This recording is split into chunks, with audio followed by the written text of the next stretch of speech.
రే ఇర్ఫాన్, నేను కూడా bullet bike కొన్నారా. అవునా, సూపర్ రా. ఇప్పుడు ఇద్దరితో సేమ్ బైక్ ఉంది. రే నవాజ్, నువ్వు కూడా త్వరగా బైక్ తీసుకురా, ఇంకా ముగ్గురుతో సేమ్ బైక్స్ ఉంటాయి. బైకా? ఇప్పుడంటే కష్టమే రా, కానీ ట్రై చేస్తా.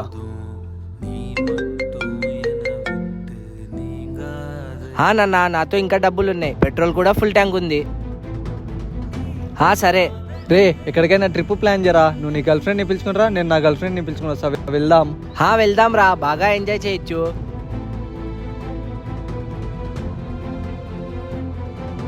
వీళ్ళిద్దరి లైఫ్ బాగుంది, ఏ దానికి టెన్షన్ లేదు, ఏది కావాలన్నా తీసుకుంటారు.